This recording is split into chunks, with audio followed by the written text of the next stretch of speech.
Good morning students. આજે આપણે ધોરણ 9 વિષય અંગ્રેજીમાં textile unit number 8 A Day in the Life of an Indian Fighter Pilot.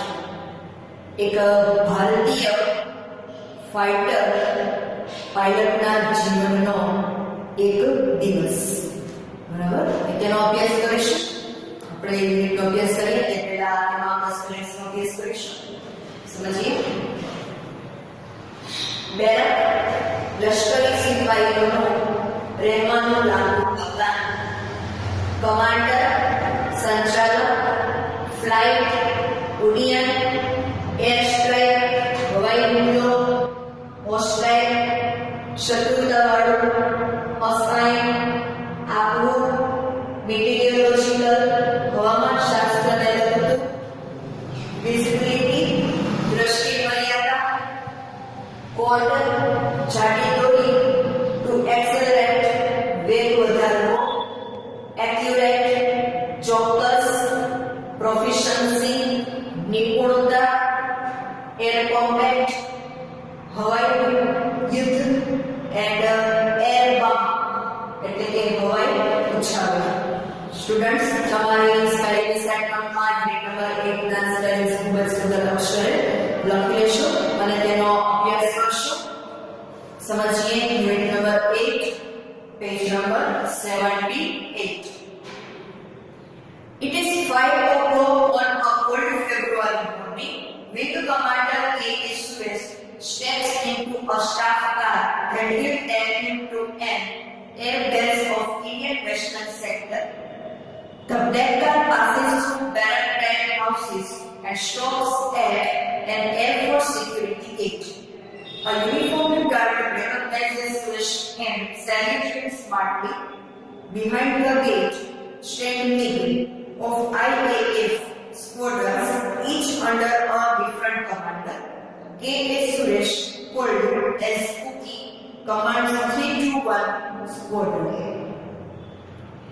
સવારનો સમય હતો. ફેબ્રુઆરીની સવારનો ખૂબ જ ઠંડો સમય, 5 વાગ્યાનો સમય હતો અને વિંગ કમાન્ડર કે.એ. સુરેશ છે એ પોતાના જે સ્ટાફની કાર છે તેમાં બેસીને જે ભારતીય પશ્ચિમી જે વિભાગ છે ત્યાં સુધી તેમને હવાઈ મથક સુધી લઈ જશે અને તેની જે બ્લેક કલરની કાર છે એ સિપાહીઓને રહેવા માટેનું જે એક સ્થળ હોય છે, રહેવાનું લાંબુ મકાન હોય છે, ત્યાંથી તેઓની જે કાર છે ત્યાં પસાર થાય છે અને એરફોર્સ સિક્યુરિટીનો જે દરવાજો હોય છે ત્યાં જઈને ઊભી રહે છે. એક યુનિફોર્મ પહેરેલો છે એક સૈનિક હોય છે, તેને ખૂબ જ તેને ઓળખી જાય છે કે સુરેશને અને તેને એકદમ સારી રીતે સલામ કરે છે અને દરવાજાની પાછળ છે એ IAF નો જે MiG એ સ્ક્વોડ્રન જે છે તે ઉભેલું હોય છે. એક પ્લેનનું નામ છે MiG એન્ડ જે જુદા જુદા કમાન્ડરના હેઠળ સંચાલિત થયેલા હોય છે. કે.એ. સુરેશ છે કે જેને પ્રેમથી કુકી તરીકે કહેવામાં કે બોલાવવામાં આવે છે, તેઓ 321 સ્ક્વોડ્રનના સંચાલન કરતા છે. At 5:20 AM, Cookie is in flight planning room. There are maps and identification charts on the walls. Today's order for Cookie is an airstrike at Patla, Punjab at 7 AM. He will lead a two-plane formation against enemy 7th Armed Brigade of a hostile country. સવારના 5:20 વાગે છે કે સુરેશ છે કે જે આયોજન કરવાનું હોય છે ત્યાં જાય છે અને ત્યાં દિવાલ પર સ્થળ નિર્દેશ માટેના જે ચાર્ટ હોય છે, નકશાઓ હોય છે તે લગાવેલા હોય છે અને આજનો ઓર્ડર બુકિંગ માટે હોય છે 7 વાગે પંજાબનું જે પાટલા શહેર છે ત્યાં હવાઈ હુમલો કરવો અને કે જે 70th Armed Brigade of Hostile Country, હોસ્ટાઇલ country એટલે કે શત્રુ દેશની જે 70th Armed Brigade છે તેના ઉપર એક હુમલો કરવો 2 પ્લેનનો ઉપયોગ કરીને. This mission is assigned by command headquarters wartime conditions are characterized as achieved as possible. On this day, Cookie is too busy to worry about the reason. He calls the meteorological officer to get the weather report. Thick clouds at 550 meters, visibility 5 kilometers, a haze at 400 meters, west wind at 15 kilometers per hour, and slight air disturbance. હવે જે મુખ્ય મથક હોય છે તેમના દ્વારા આ KS સુરેશને આદેશ કરવામાં આવેલો હોય છે અને યુદ્ધના સમયે જેવી પરિસ્થિતિ ઊભી થાય છે તેવી પરિસ્થિતિનો અત્યારે એ લોકો રિહર્સલ કરતા હોય છે અને તે એકદમ રિયલ લાગે એવું પોતે પ્રેક્ટિસ કરતા હોય છે અને આ વખતે કેએસ સુરેશ છે કે રિસ્ક લેતા જરા પણ ચિંતા કરતા નથી અને મેટીરિયોલોજીકલ ઓફિસર હવામાનશાસ્ત્રના જે ઓફિસર છે તેમને હવામાનનો રિપોર્ટ આપવા માટે કહે છે તો એમાં એવું હોય છે ગાઢ જે વાદળો હોય છે 550 મીટરે હોય છે 5 કિલોમીટર સુધી જે વાતાવરણ છે એ સ્વચ્છ હોય છે અને 400 મીટર સુધી ધુમ્મસ જોવા મળે છે એટલે કે ધુમ્મસ અને 15 કિલોમીટરની ઝડપે ફૂંકાતો પવન અને થોડો હવાનો દબાણ. Now, marker pens, rulers, protectors and compasses are waiting for him on a long wooden table. Cookie takes out a pen from the shelf and chalks out the path and speed of the plane.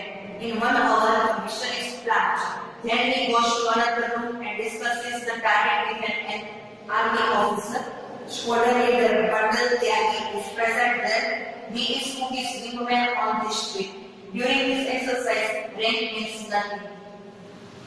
હવે જે room હોય છે તેમાં marker pen હોય છે, rulers હોય છે, ફૂટપટ્ટી અને જે કોણમાં પ્રોટેક્ટર્સ એટલે કોણમાં પગો, કંપાસ, હુકાયેલ એ બધું જ રાખેલું હોય છે અને થોડા સમયમાં કુકી છે કે આ પ્લેન કઈ રીતના હવાઈ હુમલો કરશે એની બધી જ સ્થળાદેશ અને દિશાઓ બધું છે ચોક્સ આઉટ એટલે નક્કી કરી આપે છે અને એ જ સમયે તેના સાથી એક વિંગ કમાન્ડર જેનું નામ છે બંદલ ત્યાગી એ એમને આ હવાઈ હુમલામાં સાથ આપવાના છે. Only 20 minutes are left before engine starting time. Cookie grabs helmet, oxygen mask and lead set and walks to the servicing station. There he examines the forms certifying that every part of the plant has been checked. Then he walks around the plant to check for leaks, loose panels and pins. There are none, so he climbs into the seat, connects his oxygen supply and rector. Next, he pulls out a safety pin from the seat and then becomes blind. હવે જે એન્જિનને start કરવાનું છે તેને 20 મિનિટનો જ સમય પર બાકી રહ્યો છે. હવે કુકી છે એ હેલ્મેટ, ઓક્સિજન માસ્ક અને બધી જ જે પોતે હવાઈ હુમલો કરવાનો છે ફ્લાઇટનો ઉપયોગ કરવાના છે તેની સંપૂર્ણપણે બધી જ તપાસ કરે છે કે તેમાં જે બ્રેક છે અને એના દરેક પાર્ટ છે બધાને ચેક કરે છે. એની જે એક પિન હોય છે, લૂઝ પેનલ્સ છે બધા ચેક કરે છે અને ત્યાર પછી પોતે સીટમાં બેસે છે, પોતાનો ઓક્સિજન માસ્ક લે છે અને એક રેડિયો રૂમમાં હોય છે. ત્યાર પછી એ એક સીટમાં લગાવેલ છે પિનને સ્પર્શ કરે સેફ્ટી પિન હોય છે તો એ પોતે લાઈવ છે એ પોતાનું બધું જ પ્રસારણ છે કે બીજા જે નીચે પૃથ્વી પર રહેલા જે ઓફિસર્સ હોય છે બધું આ પ્રદર્શન જોઈ શકે છે. If he pulls the cord, the seat with a parachute will rocket to 100 meters out of the aircraft in less than a second. જો પોતે એક જાડી દોરી cord એટલે કે જાડી દોરીને ખેંચી એવો સમય આવે કે પણ મુશ્કેલીનો તો પોતે થોડીક સેકન્ડમાં ગણતરીની સેકન્ડમાં પણ નહીં અને તરત જ 200 મીટર દૂર છે પોતે એક ફ્લાઇટ દૂર ફેંકાઈ જશે અને પેરાશૂટ સાથે પોતે નીચે આવી શકશે. Finally, the last compulsory check before take off. Last પોતે ફરી પાછું ચેક કરે છે. It is called airflow trip. કે જેમાં અલગ અલગ એ લોકોને ફ્લાઇટના જે પાર્ટ્સ હોય છે તેના નામ આપેલા છે, એર પ્રેશર છે, એર બ્રેક્સ છે, ailerons, flaps, fuel instrument, oxygen, hydraulics and pneumatics. આ બધી જ વસ્તુઓ ફ્લાઇટને ચેક કરી લીધા પછી પોતે ગેર માટે તૈયારી કરે છે. તો સ્ટુડન્ટ્સ આ વિડીયોમાં આપણે અહીં સુધીનો અભ્યાસ કરીશું યુનિટનો. નેક્સ્ટ વિડીયોમાં આપણે આગળના યુનિટનો અભ્યાસ કરીશું અને આ યુનિટનો ફરી પાછો અભ્યાસ કરશું.